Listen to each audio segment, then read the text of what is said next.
In this lesson, we will be talking about selecting objects, grouping, scaling, rotating, and skewing. So to jump right in, the main tool for selecting is this selector tool in the toolbar on the top left corner. You can always switch the selector tool when using another tool, so for example the Edit Paths tool. You can always switch it by selecting the spacebar, like so. This is useful if you're drawing something and you want to quickly move it. So for example, if I am drawing a square like so, and I want to quickly just move it, I can select the space bar, move bar, and easily move my object around. When you select objects, so I can select some of them here by selecting Shift on my keyboard, I can select multiple of them. You will notice in the status bar here below the amount of objects that are selected. It will tell you here, for example, 4 objects selected of type rectangle, and it will also tell you in what layer. So it will tell you the amount of objects, the type of objects, and in what layer. So let's try selecting different ones. So again, I'll select a rectangle, select my Shift key, select another shape, and another shape again. So now it says 4 objects selected of types rectangle, star, circle, ellipse, and it tells me that I've selected them in 2 different layers. So in this case, when I am selecting an object, you will notice that nothing appears around it except for all of these different arrows that indicate how we can scale the object. But we can change these preferences by double-clicking on our preferences here, and under Per Object Selection Queue, we could select Box. So this is usually what is selected as default. So let's close our Preferences tab. And now when we go and select, you will notice that the object is surrounded by a dashed box. We can try it around another shape, and again we have this dashed box around it. Also with the star, notice the dashed box. But again, we can go to our Preferences dialog by double-clicking on the Selector tool, and under Per Object Selection Queue, we can select None, so that when we select an object, it is cleaner and we don't have that dashed box around it. A couple of useful shortcuts when selecting objects are, for example, what I have shown shortly ago, selecting the Shift key and then clicking to select multiple objects, like so. And now all of these squares are selected. Another way of selecting is by dragging a window over the objects that you want to select. So you can click anywhere on the screen and start dragging. And then you can release and it will select the objects over which you have dragged the window. So I can show it again. We can do it over this square or over, for example, this circle and the star. Notice that I dragged the window slightly over this polygon as well, but since the window didn't completely surround the shape, it didn't select it. It only selected the circle and the star. If you want to be able to select everything that the window touches, so without having to surround the object completely, you can select Alt and then start dragging. And that will select any object where you drag above. So let's try that again. We can select Alt on our keyboard and then start dragging a line like so. And now only the objects that I have passed over with the cursor have been selected. We can try this one more time. Select Alt on your keyboard. And the circle and the polygon have been selected. You can notice this more if we open up our preferences again and select Box, close our preferences. Let's select Alt on our keyboard again and select a few random shapes like so. And now you can notice it even more because we have our little dashed box around the objects that are selected. You can select also Control on your keyboard and the letter A, and this will select everything on the current layer that is selected. So notice here in layer 2, every object has been selected and no objects have been selected from layer 1. So all of our rectangle squares that we have here above. We can select the Shift key on our keyboard and number 1 to invert the selection. For example, if we select a certain amount of objects here and we decide that we want everything selected apart from these, then we can select the Shift key on our keyboard and the number 1 to invert the selection. It will always be inside of the same layer, but notice how now our ellipses here have been deselected and all of the other shapes within layer 2 have been selected. And then to deselect everything, we can simply press ESC on our keyboard.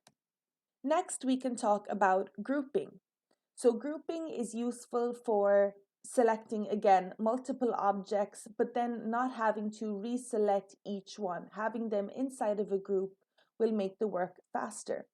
So what we can do is select what objects we want to have in the same group.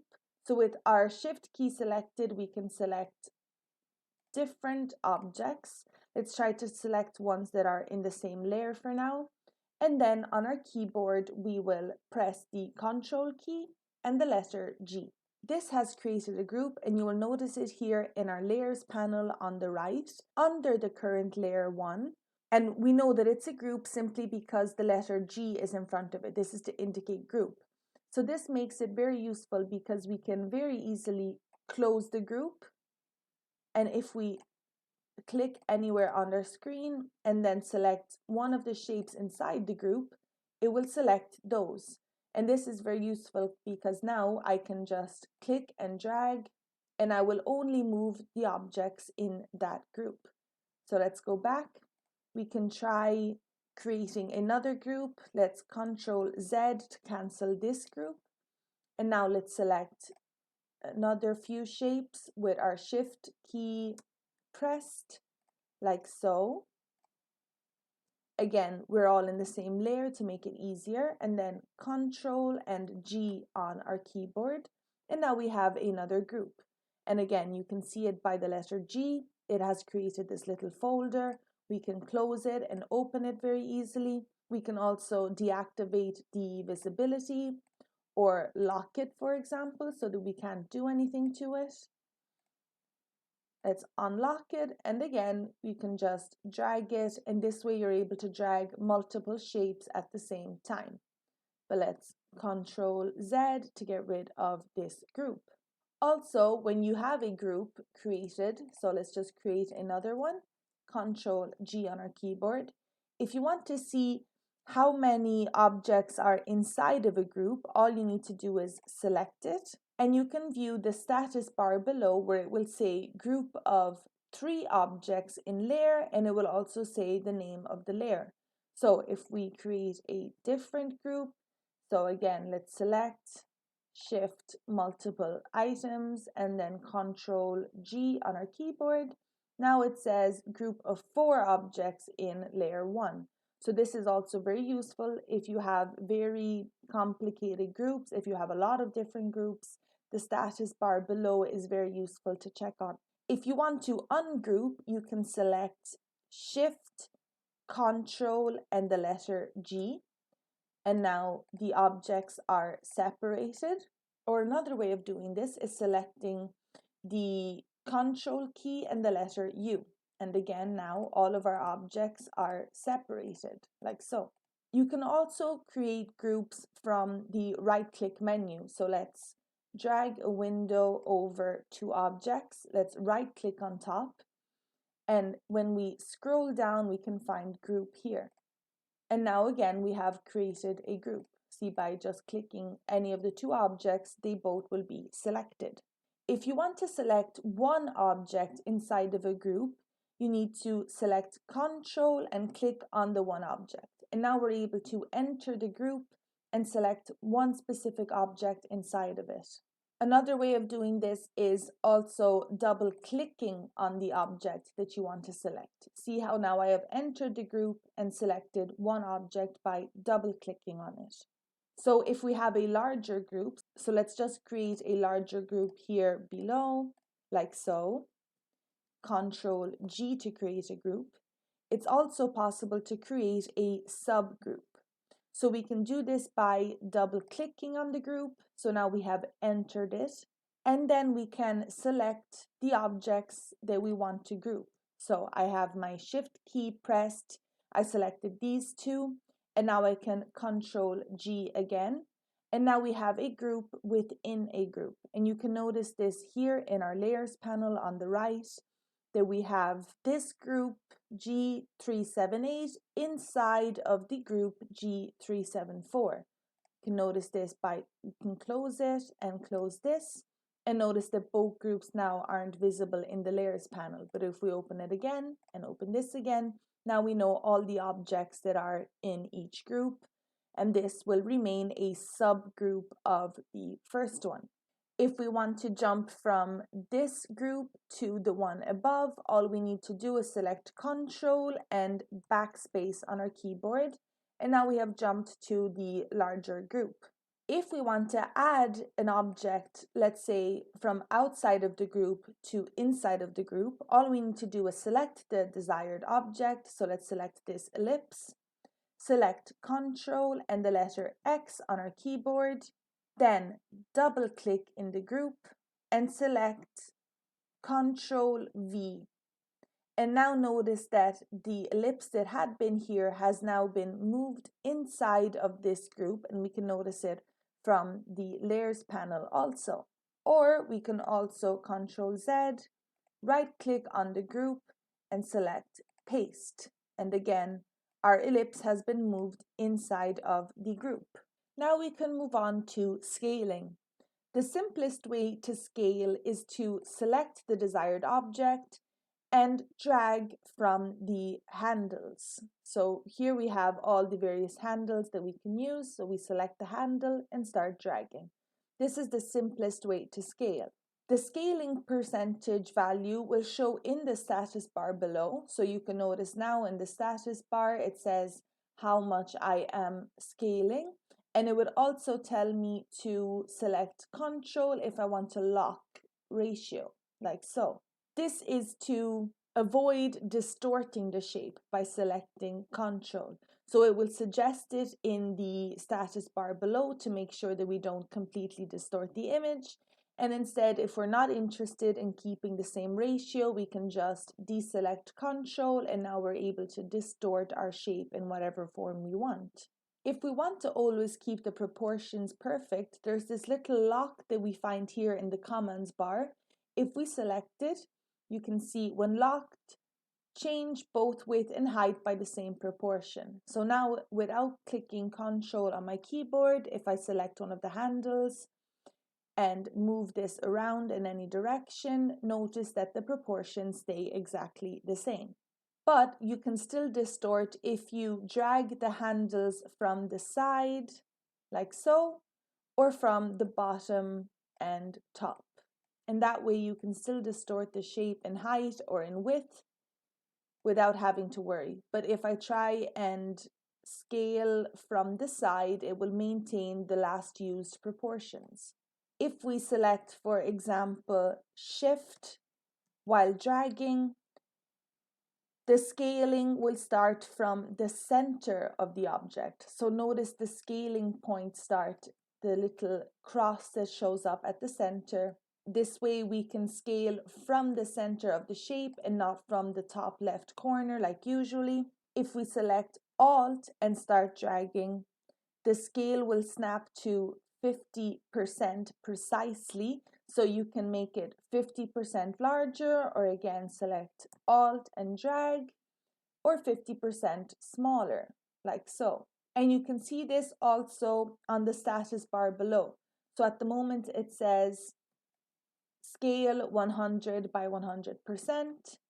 I can go back and now it says scale 50 by 50, and I can drag back again and now scale 33.33 by 33.33%. So you can keep going and notice how much the scaling is from the status bar below. You can also select the shortcut Shift, Control, and the letter M. And this will open a window where you can choose specific measurements. So you can choose the scale specific measurements, you can choose the width, the height, And also here you can choose if you want it in percentage, centimeters, inches, points, millimeters, pixels, and so on.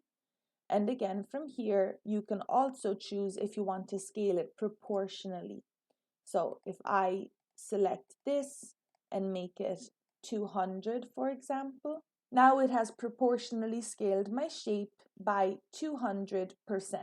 And if we had the need to change all of these objects, we could, for example, select all of them like so. And then here in the scale window, we could choose 150% scaling, for example. And now all of our objects have been scaled to 150%. So this is very useful if you want to change the proportions of all of the different shapes at the same time. There are also options here in the commands bar, these 4 options that are useful when scaling. The first one is when scaling objects, scale the stroke width by the same proportion. So that means that when you're scaling an object and it has a stroke, then the stroke will also scale in the same proportion as the object. So let's make an example. So let's select a shape. So by selecting the Shift key, I will select a stroke color like so. So now I have added a stroke to my shape. So now all of these options are selected. So if I were to scale the star now, like so, notice how the stroke has changed its size to stay proportionate with the size of the star. But if I deselect it and add a stroke to this ellipse, for example, like so, and now I try to scale, notice how the stroke stays the same exact width, even though the circle keeps getting bigger. The stroke stays the same width, it stays thin, so it doesn't scale proportionally with the shape. The next option we have is when scaling rectangles, scale the radii of rounded corners. So let's take a rectangle here, for example. With the edit tool, we can round the corners like so. And now if I start scaling this rectangle, the proportion of the rounded corners stay the same. But if I deselect this option up here and now I start scaling, notice how the corners have changed proportion, and as I am scaling down, it is becoming more and more a circle. This is because the rounding of the corners isn't proportionate to the scaling. So this is always very useful to keep on as well. The next option we have up here is move gradients in fill or stroke along with the objects. And we will be seeing this more specifically in the next lesson. When scaling an object, the gradient will move along with the object, but we will be seeing this in the next lesson. And the next option is move patterns in fill or stroke along with the object. This also we will be seeing in the following lessons. But for now, these 2 options are very, very important to keep in mind: the width of the stroke and the rounding of the corners. Next, we will be talking about rotating. So there are several methods to rotate an object. With the Selector tool selected, you can click on an object, pause, and then click again. And notice how now the handles around the shape have changed. So the corner handles will rotate. If we click and drag, we are able to rotate our shape. The side handles will skew, like so. When rotating, this little cross, this little symbol will appear at the center of our object. This is the rotation center around which the rotation takes place. So you can move it by clicking and dragging wherever you want. So let's say if I drag it here and I start rotating, now the rotation will take place around that point, like so. It is also possible to move the rotation point outside of a shape. And now if we go and try to rotate, notice how it is rotating around that point. If we want to put the rotation point back into the center of the object, all we need to do is select Shift and select the rotation point. And now it has gone back to the center. So we can see this with a larger object like so. If we click it again, the different handles will appear. So we can rotate like so and nothing will happen. If we move the rotation point to the edge, we can rotate like so. And if we move the rotation point outside of the shape, the rotation will change completely again like so. And then all we need to do is shift and click on the rotation point and it goes back to the center of the shape. There are also options in the controls bar here above for rotating and flipping objects. So let's select a different object. Let's take our star back so it is very visible whatever movements we make with it. So we can start from the first option here above, rotate selection 90 degrees counterclockwise. So 90 degrees counterclockwise like so. We can select rotate selection 90 degrees clockwise. And again, it will keep going. We can also select flip selected object horizontally, which you can't notice much in this position, but if we rotate it slightly counterclockwise and now select flip horizontally, now you can notice that it has been mirrored. And we can also select flip selected objects vertically. Again, not noticeable in this angle, but if we make it straight again and then select flip selected objects vertically, now you notice the mirrored effect that it has created. You can also access these options by selecting Shift Ctrl M to get the transform window to appear and select the rotate option. And here you can select how much you want to rotate an object like so.